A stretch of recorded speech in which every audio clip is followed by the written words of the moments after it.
Do you want to unleash your inner power and heal your past wounds? Do you want to learn the secrets of Celtic wisdom and magic? Do you want to transform your life and align with your true purpose? If you answered yes to any of these questions, then you need to listen to Practically Magic, the podcast that shows you how to use ancient healing in a modern way. Join me, Courtney Earle, a self-proclaimed witch, healer, and Celtic priestess, and let me guide you through the dark cauldron of your subconscious and help you emerge with a new vision of yourself. Practically Magic is more than just a podcast. It is a journey of self-discovery and empowerment. Tune in every week and get ready to experience massive healing, balance, and peace for your soul and body. Listen on Ride the Wave Media. Hey, it's just Blaine and Bex here with the best podcast in Utah. That's right. It's Radio Daybreak, a show highlighting the people, businesses, and events that make Daybreak, Salt Lake City, and Utah one of the most majestic places around. Subscribe wherever you listen to podcasts and never miss an episode of the best podcast in Utah, Radio Daybreak.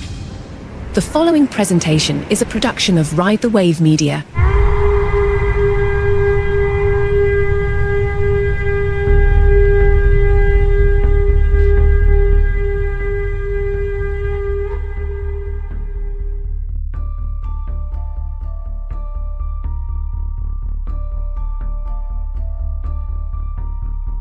Hey heathens, welcome back to Vibing the Apocalypse. I'm your host, the Fresh King Benjamin, the accidental prophet of Mormonism. It is day 1407 of the apocalypse. I hope you are well. I hope you're surviving. I hope you're hunkered down nice and warm on this cold, what for me is a rainy January day, which is odd because usually it doesn't rain in January in Utah. That's the apocalypse for you. We're going to get into our episode pretty quick. But I just want to at the top let you know that I have a couple of comedy shows on the calendar coming up. So if you want to come and check me out, see some of my stand-up, it's hilarious, very well reviewed. People have said such amazing things as, why do you do Mormon polygamy comedy? You should stop. That'll give people the wrong idea. I've been told, what the fuck do you think you are doing? I've been told, stop, just stop. So if you want to see what all the fuss is about, I'm going to be headlining the Salt Lake City Downtown Wise Guys, the Rickles Room, next Friday, January 26th at 7:30 p.m. And then I'll be doing it again in February on Sunday, February 25th at 7 p.m.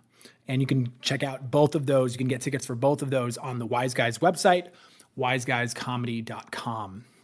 You can also see clips of my comedy on my socials at the Fresh King Benjamin on Instagram, on TikTok, on YouTube, and you can check out my website, thefreshkingbenjamin.com, for a full hour special where I do a whole hour of comedy about growing up in Mormon polygamy and then leaving and then escaping to this wicked world. So be sure to check those out if you're local.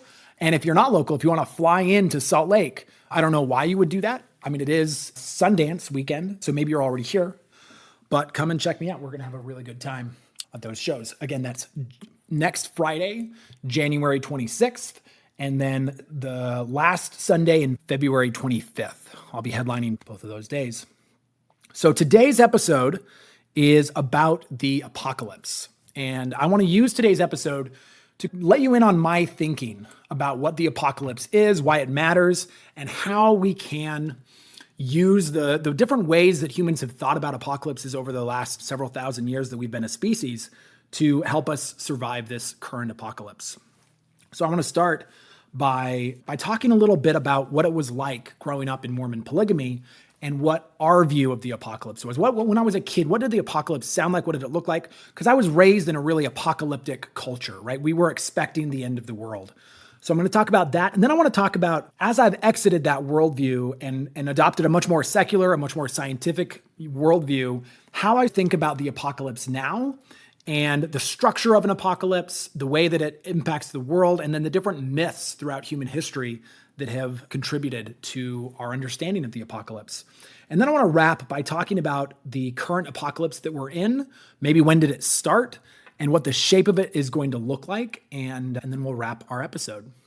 So let's start with as a child. So my earliest memories of apocalyptic thinking came from stories that my parents and my aunts and uncles would tell us about the end of the world. Like I talked about last week, I grew up on a Mormon polygamist compound. We were on a tiny little ranch in what we called the Mountains of Ephraim in Wyoming. Those are not what those mountains are called. They're actually called the Bighorn Mountains. But we were biblical, so we wanted to give them a more biblical name. And Mormonism is an apocalyptic religion, right? When Joseph Smith started Mormonism back in the 1830s, he talked all the time about the imminent second coming of Jesus Christ. It was the heyday, right? There were a lot of cults that were started, Seventh-day Adventist, a bunch of different versions of apocalyptic thinking, and all of them were pointing to the imminent second coming of Jesus Christ. And if you have any familiarity with Christianity, you know that we've been waiting for Jesus to come back for about 2,000 years. So it would seem that maybe he's delayed or maybe he's not coming. But this apocalyptic thinking, I think, actually goes back even earlier than that. If you look at earlier myths before the Christian myth, especially in the Norse mythology, Ragnarok, right? This idea of the war of the gods at the end of time that then rebirths the cycle of civilization. And I actually think that's perhaps a more accurate view of what an apocalypse is. We'll get into that a little bit later in this episode. But as a child, there was a very clear structure that we were expecting. The apocalypse was going to follow this pattern. Leading up to the second coming of Jesus Christ, there would be an increase of catastrophe. We called them calamities. The calamities of the last days would just steadily increase. There would be a crescendo of calamities. There would be earthquakes. There would be tornadoes. There would be hurricanes. There would be floods. There would be famine. There would be fires. There would be pestilence. There would be wars and rumors of wars. And that all of this would build into a massive crescendo called Armageddon, which would be the final battle, usually centered in Israel, where the forces of good and evil would be arrayed against each other. And then right at the last moment, right when the forces of good were about to be totally destroyed, Jesus would pop into existence. He would ride down from heaven on a horse. He would slay all of the wicked people with the sword of his truth. There would be blood everywhere, and all of the righteous people would be saved. And then we would enter something called the millennium. The millennium was pictured as 1,000 years when Jesus would rule on the earth, and everyone would be good. Everyone would follow Jesus. Everyone would be part of the one true religion, which was the Mormon religion. And we took this very seriously. We believed that as the calamities happened, as the world got more and more chaotic, that it would be incredibly important to have places of refuge, peaceful areas in the storm of the last days for the righteous people to be gathered to. In fact, we believed that we were going to be, our little ranch in Wyoming was going to be one of those places of refuge, one of those gathering places. That's why we had the ranch. We acquired as much land as we possibly could. That's why we actually had the bakery on the ranch that I ended up labor trafficked in, was because the ranch couldn't really pay for itself, but we had to have that land. We had to have that property so that when all of the bad shit was happening in the world and the cities were just places of chaos and despair, we would talk about how the cities of Salt Lake City, that was the one city that we were aware of, would run with blood. There were prophecies from Brigham Young that not even a yellow dog would be around to wag its tail. I don't know why the dog has to be yellow in the story, but that's what Brigham Young said. And Brigham Young was a prophet, so who am I to bandy words with the great Brigham Young? But he and many of the Mormon prophets are talking about this impending doom, this impending calamity, and that the big focal point of this chaos would be around cities. And so it was really important for us to have land outside of the city, off in the desert, where there would be relative peace, right? And if we could make a self-sustaining society there, then we wouldn't have to rely on the food, on the fuel, on the energy, on anything from the world, because that would all go to shit anyways, right? The trucks would stop coming. We wouldn't be able to grow. The food that we would import from other countries would stop. The electrical grid would go down. All of these catastrophes would happen. And if we weren't self-sufficient, if we relied on the world for things, then we were fucked. We were going to be royally fucked. And so we worked really hard to create a little kind of mini utopia. The goal was to make something that not only could support ourselves and our families, but could also support any of the righteous saints from Utah or from the surrounding areas that would flee from Salt Lake City or flee from Boise, Idaho, and come to our little community. We also believe that the latter days, the last days, these calamitous times were going to be a moment of gathering, that there was going to be a gathering, what we called the gathering of Israel, because we thought that we were Jews. We weren't, but that's what we thought. And we thought that there were righteous people scattered all throughout the earth, and that during the latter days, during all of these calamities, we would be sent out as missionaries, right? As people to go out and gather the righteous and bring them to these places of safety that we'd carefully crafted for many years. And that was the world that I grew up in. So as I'm a young child and I'm on this ranch and we're isolated from society, the view that I have is I look out on society and I think, this isn't going to last very long, right? It's only a matter of time before all of this wealth, all of this abundance, I would go into town and I would see just all the abundance, all the massive wealth that is the American culture. And I would think, it's only a matter of time before this all comes crumbling down. And it's only a matter of time before this is in chaos. And so we need to be prepared. We need to be prepared for that. And it was very common in our little community for people to have dreams about the last days, about the calamities. And we took those dreams very seriously. Some of those dreams that I remember from uncles and aunts and cousins, one of them was that one uncle had a dream where in the last days he had come down to visit Utah.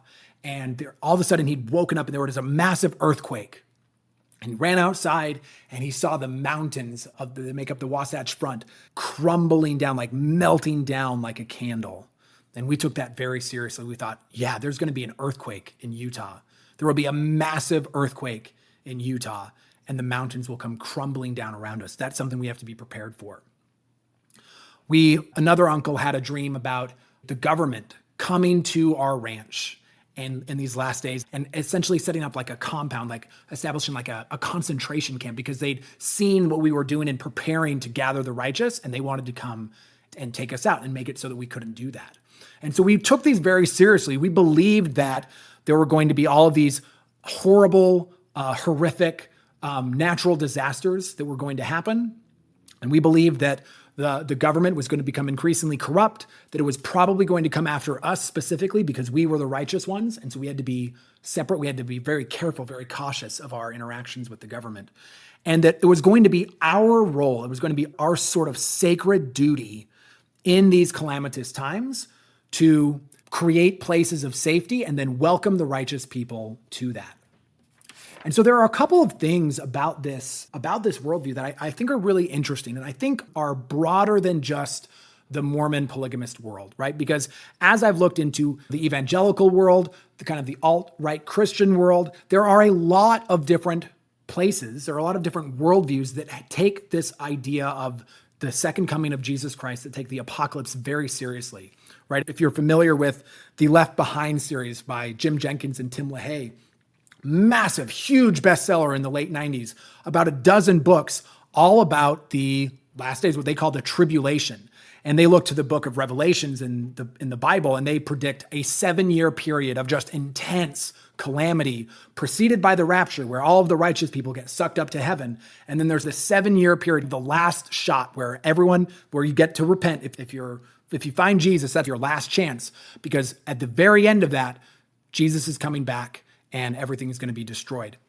And a big part of that narrative too is this idea of the beast, right? The beast in Revelation is this sort of antichrist, this large and powerful creature that's interpreted as probably a political figure who is essentially a persecutor and a hater of the righteous, of the Christians. And he institutes something called the mark of the beast, which is some kind of number that is placed on your hand or on your forehead, and without which you cannot buy or sell. My family took this very seriously. We believe that had something to do with your social security number. That's why me and most of my siblings, we were not given social security numbers as children, because there was a belief that was part of this mark of the beast, right? That it was getting tied into this wicked system that we didn't want to be a part of. So that's a really big part of the American mindset, right? There are a lot of people in America who think about the apocalypse and think about it in this way. And there are a couple of different parts of that worldview that I think are really important to understand. Number one is that all of these apocalyptic myths, they divide humanity into two camps. There's the righteous and there's the wicked. And the idea is that in this apocalypse, it's going to be very important which side you're on. If you are on the righteous side, ultimately, it will be very hard. You will be persecuted. You may die. But if you die, Jesus will suck you up into heaven. You'll be saved.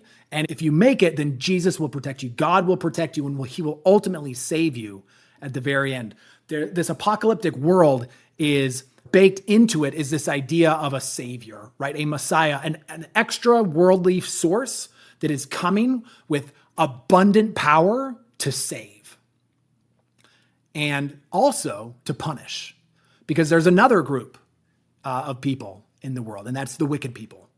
And those people are generally considered the sensual, the material, those focused on pleasure or this life or the abundance of the world or sex or drugs or rock and roll or anything like that. Anything that is not pure, anything that is not Christian is this wicked part of the world. And the world is divided into those two different groups. And there's this idea that during these last days, during the calamities, the wicked are going to oppress the righteous. They're going to oppress and persecute and attempt to destroy the righteous people. So there's a very strong persecution complex built in for people who have adopted this myth. But ultimately, the wicked are going to be unsuccessful because Jesus will come back, and when Jesus returns, he will punish the wicked. He will hardcore punish the wicked, and not in like a kinky way, not in a way that the wicked people are going to like, because let's be honest, most of those wicked people are a little bit kinky, and they might actually enjoy Jesus coming back and being like, bad boys, naughty, naughty humans. They might get into that. That's not the kind of punishment we're talking about. No, we're talking about death and destruction, eternal damnation, cast down into the pit of fire and brimstone, never to emerge. And that, I think, is a really interesting and possibly dangerous, not even possibly, definitely dangerous piece of the myth, is this idea of the division of people into a righteous camp and into a wicked camp. Because ultimately, apocalypses are catastrophic events, right? I think that the apocalyptic myth is more cyclical than it is linear, meaning that we are not building towards one total apocalypse where Jesus comes back. Rather, apocalypses are cycles, that human civilization goes in these sort of cycles of growth, expansion, overexpansion, and then collapse, and then growth, and then expansion, and then overexpansion, and then collapse. And if you follow that, in fact, one of the most fascinating looks into this idea of the cycles of history is the work of Neil Howe and William Strauss, two historians that were working in the late 80s in the United States, and they published a book called The Fourth Turning. And they found, as they looked back through Anglo-American history, hundreds of years, they found what they called a cyclium, which is a cycle of history lasting about 85 to 100 years, where the history sort of moves in these cycles. I'm reminded of the myth of Ragnarok from Norse mythology. If you've read Norse mythology, you know that everything in that myth, everything in that worldview is building towards this final battle of the gods, where the gods and the frost giants will fight. There will be total destruction. All of the gods will be killed. The world tree will be burned, and then everything will start again. And that's where all of civilization is heading. And I think this is a really fascinating way to look at history, because if you look at the way that humans interact with our environments, often we'll get into a new environment, we'll suck up all the resources, we'll expand dramatically because of that, we'll overexpand beyond what the carrying capacity of our environment is, and then our society will start to collapse. And I think that's what's happening in the apocalypse that we're facing right now, is that especially if you look at the fringes, right? Grew up and currently live on the fringes of American society, right? I grew up in a small, tiny town in Wyoming. Then I escaped to the vast and wicked metropolis of Salt Lake City, Utah, right? Which is the furthest reach, like that's the furthest extension of this white American culture on this continent. And what I see when I walk around and look at this area is everything's falling apart, and it's falling apart slowly. One of my favorite sort of evidences of the apocalypse is that now when I'm like driving through towns and it's night and I'll see signs and I'll see like Big Dick's Sporting Goods, except it's Big X Sporting Goods because the D light has burned out and nobody's replacing it, right? I see buildings that are decrepit and falling to pieces, especially in small towns. As you drive through small towns in Wyoming, that it's just wilting. It's like the civilization flourished out as far as it could, and now it's retracting. There was this big expansion, and now there's a retraction. And that's exactly what Strauss and Howe predicted in this fourth turning. In fact, they organized this saeculum, this 100-year cycle, in periods of 4 what they called turnings. And they said that these turnings were driven by generations, and that they actually followed the seasons of the year very closely, where there was a spring season where the civilization would grow into new growth. Then there was a summer where it would flourish. Then there was an autumn where it would start to unravel. And then there was a winter where it would collapse. And then in the spring, it would be reborn again. And they actually chart a lot of these cycles through history. So that first turning is the spring, they call that the high, where everything grows, everything comes up. The second turning is the awakening, where it broadly expands. And then the third turning is the unraveling, where it starts to retract. And then the fourth turning is the crisis. And if you chart that through American history, it's actually pretty easy to see because you can spot the crises. So in American history, the first really big crisis for Anglo society in America was the American Revolution, which happened 1773, 1794. And then about 100 years later, there was another big crisis with the Civil War, 1860 to 1865. And then about 100 years later, there was another major crisis in the Great Depression and World War II, 1929 to 1946. And now, according to Strauss and Howe, we're in the middle of another crisis generation. They predict that it started in 2008 with the global financial crisis, and that it will last until about 2033. So we've got another about 10 or 15 years in this crisis period. And the thing that I think is the most interesting about these cycles is if you could get away from this kind of Christian apocalyptic linear focus of the apocalypse, and you can look at the apocalypse as a cycle in history, what is that apocalypses are actually big opportunities. They're big opportunities for society to change for the better. In the American Revolution, we go from a society governed by a king to a society ostensibly governed by the people. Although there was a lot of work to get to actually get it governed by all of the people, but it was a step in that direction. And in the Civil War, again, there was this changes that seemed impossible just 5 or 10 years before the Civil War, where it seemed like slavery would never end. Suddenly, in the midst of the Civil War, the end of slavery is not only possible, but it happens. And we see the same thing with World War II and the Great Depression, where the way that society was structured before that and the way that society is structured after that are radically different. Because in these crisis eras, there's a lot of opportunity. People begin to, the threads that hold the world together are a little bit thinner. And I think it's important to understand why that is. And in order to do that, I think we have to understand how humans conceptualize and think about our worlds. Because it's not just that we live in a real world, right? As humans, we live in a sort of amalgamation of the physical world and also our fictional, imaginal world. And let me explain what I mean by that. If you just think about you, like an individual human, and the way that you interact with the world around you, you're interacting with the physical world, but you're also interacting with the sort of the temporal world, the time world. When you are born matters, right? If you are born in 1830s America, you're operating in a different world that altogether we've constructed than if you're born, say, in 2008 in America. And I think the reason this happens, the way that I like to think about this is that I like to imagine that each person, every one of us, we're operating in our own simulation. And I don't mean like that in terms of like I believe in physical reality, right? Like this question of, is the universe real or is it a simulation? I think there's a physical universe, right? If I pound on this desk, if I pound on my chest, I can feel physical reality. But if I think about the way that my brain interacts with the world around me, what I realize is that I'm not actually living. My brain isn't perceiving reality. My brain is predicting and projecting reality. One example of this, I read a book, fascinating book called Behave by a neuroscientist, where he basically looked at the way that the brain operates.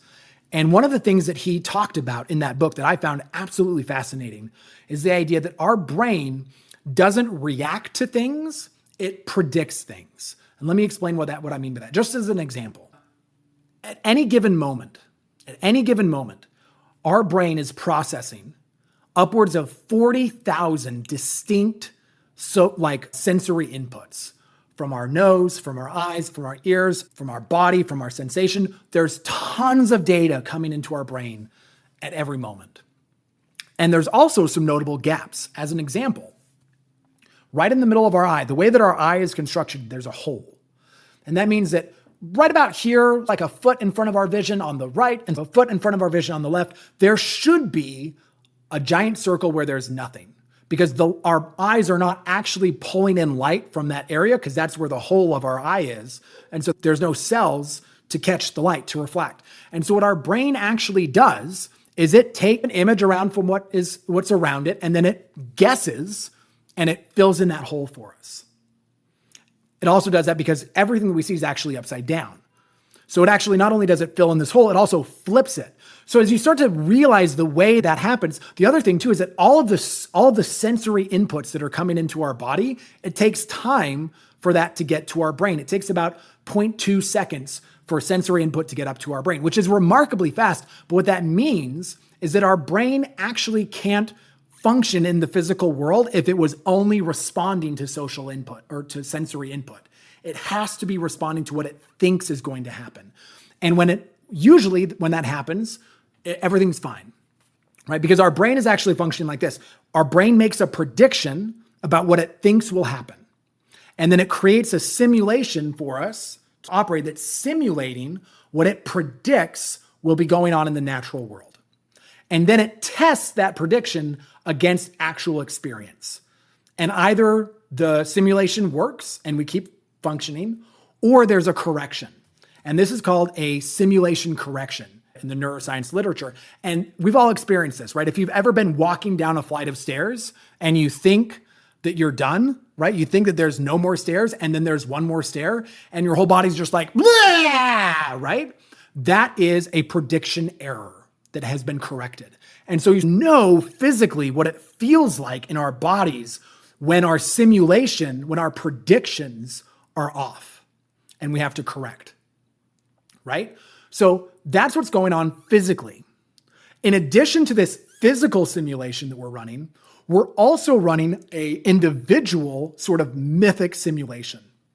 And that has to do with the world that we believe that we inhabit, the country that we believe that we live in, what that country stands for, right? If you think about the huge division in our country today between the left and the right, you can understand that both of them are living in alternative simulations of what America is and should be. We're really living in separate nations. That was the experience that I had growing up in Mormon polygamy, is that the world that I lived in, the simulated reality that I existed in as a mythic structure, was very different from the simulation that the rest of you were running, right? I was operating in a world, I was existing in a simulation that was only 6,000 years old. Because 6,000 years ago, God had created the earth.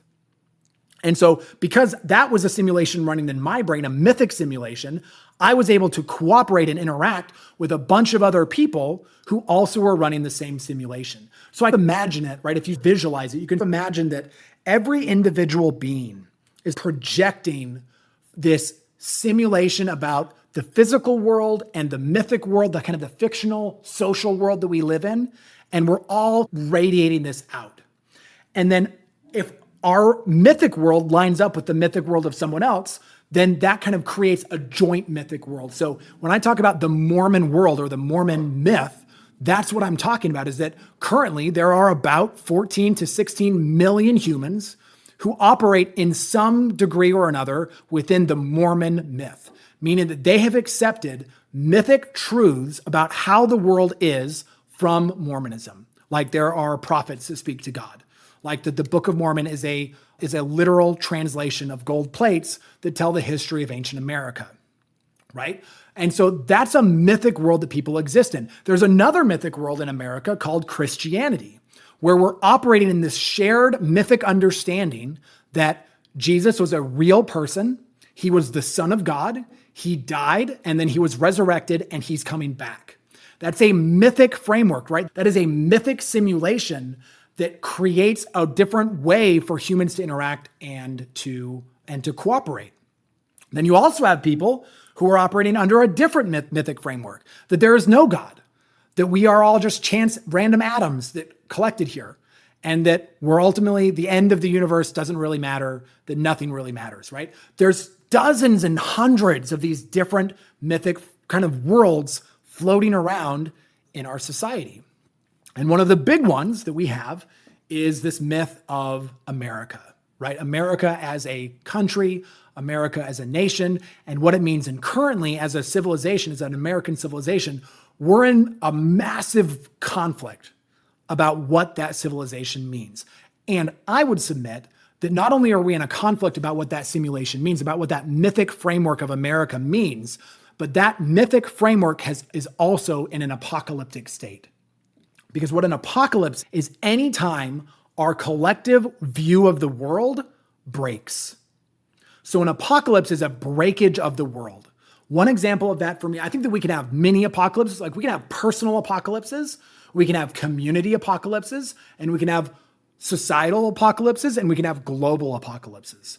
And I think one of the things that's particularly challenging about our time right now in 2024 in the whole world is that all of these apocalypses have compounded, where we have a bunch of people who are having personal apocalypses. An example of this might be a divorce, a death, an accident, right? I can remember the first real time when my world broke. I was a young child. I was probably 4 or 5 years old, and it was a car accident. My dad fell asleep while he was driving. We plowed into a fence post, and then we had to sit in the winter in a wrecked car for a number of hours before someone was able to come and pick us up. And what that experience did to me as a small child is it showed me that the world wasn't as solid as I thought it was, right? The world broke. I went from this sort of safe cocoon world, and then the world broke around me, and my mind had to adjust to that. That's an apocalypse, right? Anytime our view of the world, that mental simulation that we're running either individually or collectively as a society, anytime that thing breaks, there's a process that happens after that, right? There's a breakage, there's the settling after the breakage, and then there's the calm that comes after where everything's broken. You're looking around, you're like, okay, this is what the world is now, right? There's a new understanding of what the truth of the world is, and then there's an opportunity to rebuild. So any apocalypse, I think, really comes in these 4 distinct stages. The first stage is where the world breaks, and it breaks irreparably. And what happens is, it's not that the world breaks, right? Because the world is always going to be the world.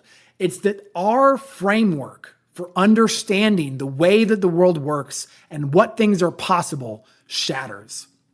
Think about what happened in March of 2020, right? Before March of 2020, no one really had a conceptual idea that it was possible that there could be a global disease that would kill millions of people and would force us all into our homes for months on end. In fact, if you remember when COVID first went down, right? Everyone was like, oh, this will be a week. Oh, and then it'll be 2 weeks. And now it's a month. And now it's 6 months, right? Where we just couldn't quite grasp the fact that our world had broken, that the framework that we had for understanding the world wasn't sufficient for this new reality. So the first phase of an apocalypse is that moment where we recognize that the world is broken now. That came for all of us, for a global consciousness in 2020. The world shattered. Then there's the fallout from that breakage, right? If you go back to the car, like to the car accident analogy, if you've been in a car accident, you know that there's this moment where you lose control, right? That is the break. The car is out of control. And then there's this moment where it's tumbling through the air and then it slams into the ground and it rolls and people get thrown around and everything breaks. There's that fallout, right? That's where we are as a global society. We're in the fallout phase of the apocalypse. Everything is shattering around us. That's why the world feels so chaotic, right? That's why, if you remember when 2020 went down and everyone went home, then all of the shit happened, right? Everything, fucking fires in Australia, fucking aliens, like everything was shattering around us, and it still is, right? That's the fallout. We're still in that fallout where we don't exactly know, because the world, we're still trying to get our bearings, right? We're trying to figure out what is real now, like, because that conception that we had of the world didn't work. And now we're scrambling to understand. So phase 1 is this breakage. Phase 2 is the fallout. And then phase 3 is when it comes to a stillness, right? Where the car slides and then stops and then everything is still. I don't think we've reached that point yet as a society. I think we're still in the fallout phase. But at some point, there will be a moment, I think, or a number of moments in our future where the world slows down. And it's that moment when you're like, okay, the worst is behind us. Now we've hit rock bottom. Now everything that is going to break has broken. And that's phase 3. And then that brings us to phase 4 of the apocalypse, which to me is the most exciting. Because phase 4 is the moment when you crawl out of the car, you look around at what happened, and you start to rebuild. You start to pick up the pieces. You check on everyone. You make sure that they're okay. You start to get help to the wounded, and you start to rebuild your conception of what the world is. And I think that's where we're going to be in probably the next 10 or 15 years. And there's a lot of opportunity there, because if you think about our global world, if you think about our American world, there were parts of that world that needed to break, right? There are parts of the world previous to 2020, like pre-2020, that were grievously inequitable. I know that because I was a victim of that, right? I was a labor trafficked child. And there are thousands, if not millions, of children in the world just like me. They make our phones, you guys. They make our clothes. They make so much that we in the West use and value is being made on the backs of children. That's horrible. That's grievous. And that needs to die, right? There are, in America especially, there's our treatment of the indigenous peoples, right? And our just collective amnesia, our collective unwillingness to own up to what we did. I just watched the movie Killers of the Flower Moon with Martin Scorsese. Leonardo DiCaprio is the protagonist or the antagonist.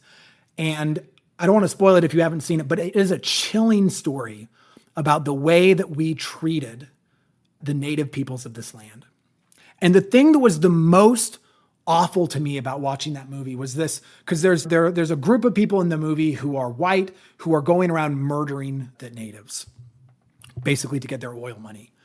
And it's treated as horrific. And then some people, the federal government comes in, they send FBI agents in to come and try to stop it and figure out who's doing it. And the whole time that this is happening, there's these people that are nominally coming to help the natives. And I'm just thinking, and so they're casting the group of people who are doing the murders as the villains. And I'm looking at this story and I'm thinking, the villains are all of the white people. All of us are guilty. We all came to a continent that wasn't ours, and we just took it. And then we killed the people who were there. And then we herded them into reservations. And we've refused to make it right. We've refused to acknowledge that that's what we've done. And we've just made our country fat and rich off of this stolen land. And we did the same thing with African slaves, where we went and we took an entire race of people. We stole them from their country and we brought them here and we made ourselves fat and rich off of the labor of those stolen people. So there are so many things like that in our culture that were wrong, that were grievously wrong, that we've just refused to acknowledge, right? I have a couple of uncles who have a podcast, and we were having a conversation. I'm left, they're right. We were having a conversation, and one of them said something like, I can't believe he was like, I can't believe what you're saying. Like, it sounds like you're in favor of reparations. And I'm like, obviously, like, there's no question to me about whether or not reparations should happen. We stole land and stole people and then made America rich from that stolen labor and that stolen land and those stolen resources. Of course we owe reparations. And the great news is we actually know where that money went, right? Because it's in the wealth of America. It's in the corporations. It's in the abundant money that's just running through our system at the top. That's where all that money is. And of course, the right thing to do is to return it to the descendants of the people from whom it was exploited. And I think that is really the opportunity that we have as a collective, and really the conversation that I want to start having as on this podcast is, how do we survive the fallout, right? How do we survive that phase of the apocalypse where everything is falling to pieces? And then how do we rebuild the world in a more just and equitable way? How do we use this opportunity, this calamitous time, to rebuild the world in a way that takes care of more people? Because I think that we're in a very beautiful opportunity here, because everything is up for grabs, right? Pre-COVID, everyone kind of knew that American education sucked, but nobody really wanted to talk about it.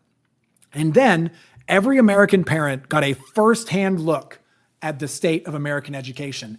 And now people are more willing to innovate and do something different in American education than ever before. And I think that's true across all different parts of American society, in the economy, in academia, in entertainment, in media, in all different parts of America. We are really leaning into this idea that we need to change and need to do something better.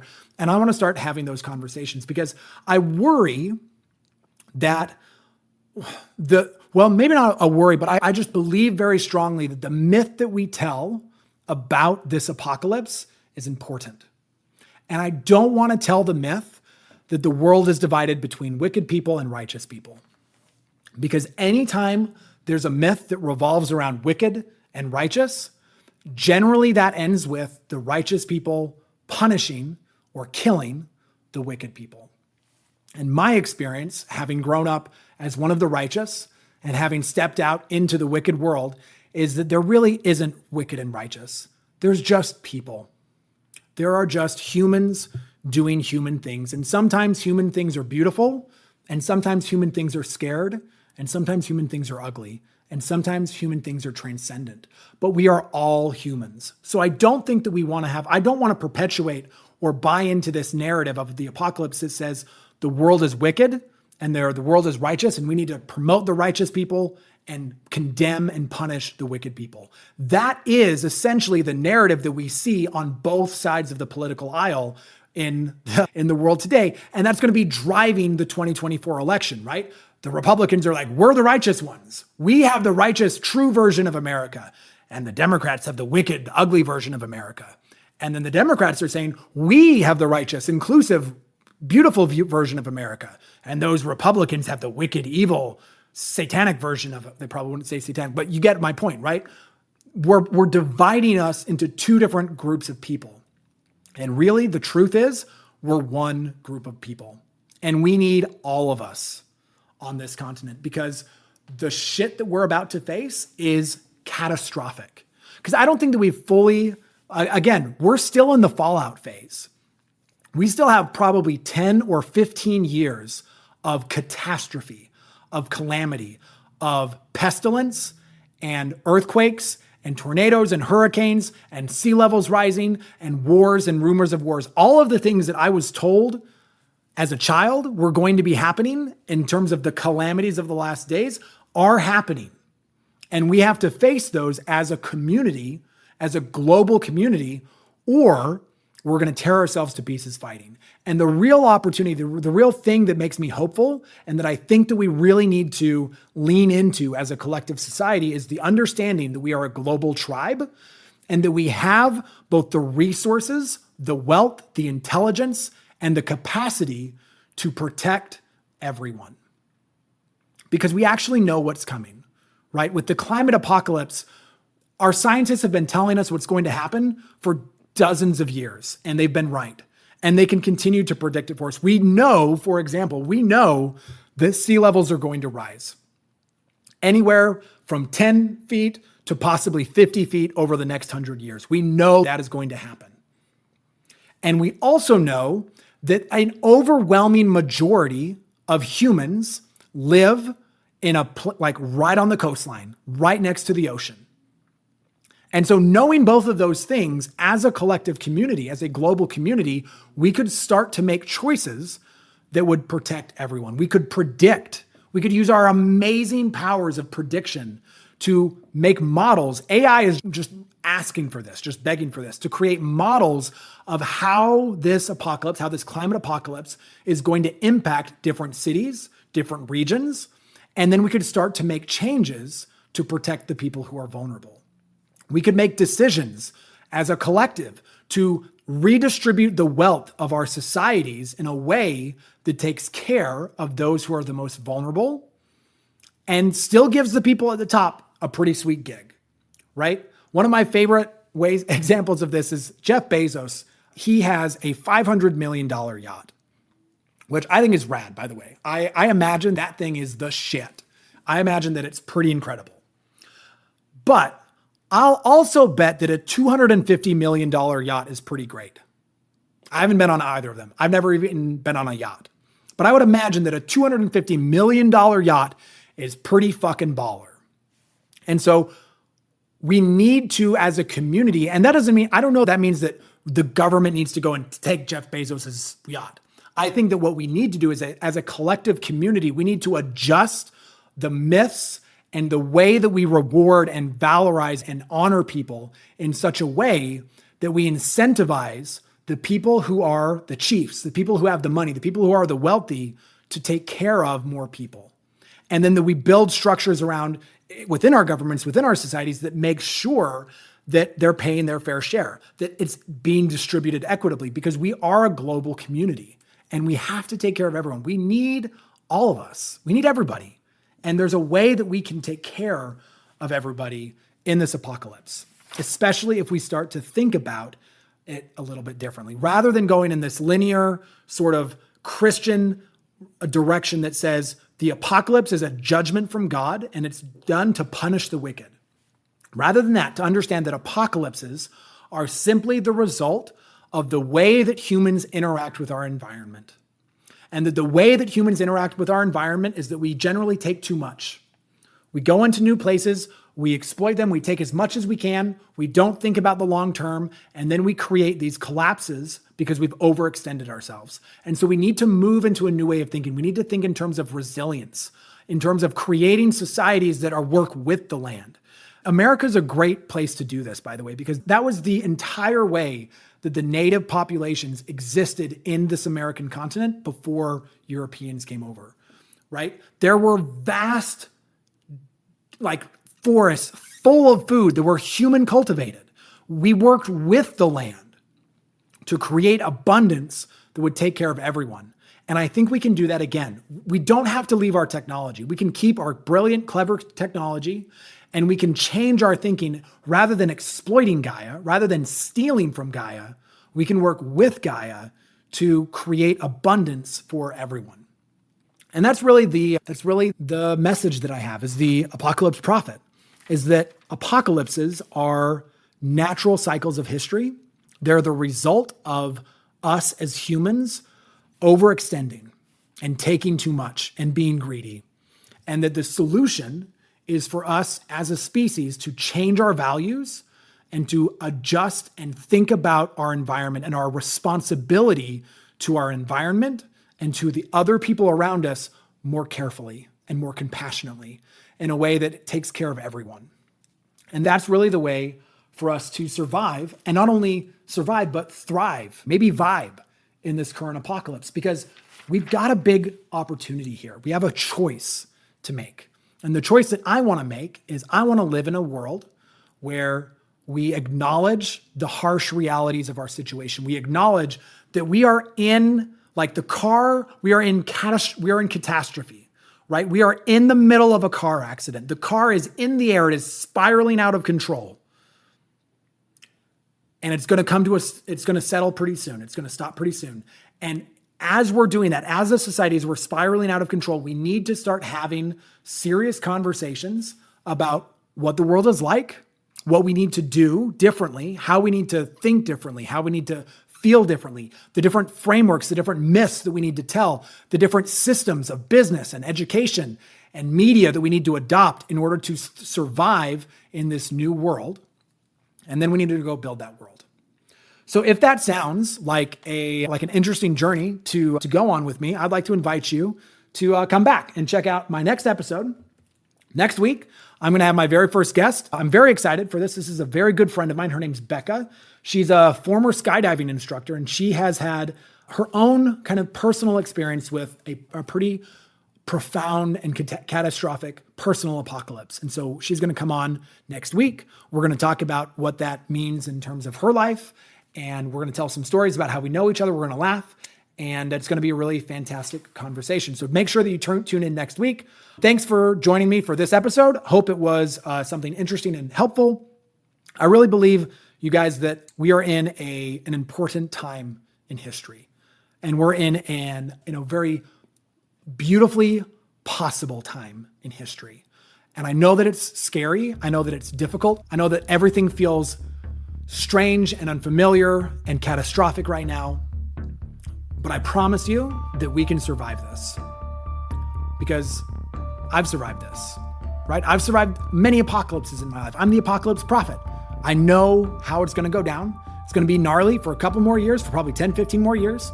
And then we're going to be afforded a beautiful opportunity to rebuild this world. So let's make sure that we rebuild it in a beautiful way. That's it for today. Thanks for coming out, you guys. As always, follow me on TikTok, on Instagram. And then remember, check out my shows coming up on January 26th and February 25th at the downtown Salt Lake City Wise Guys. And thanks for vibing the apocalypse with me today.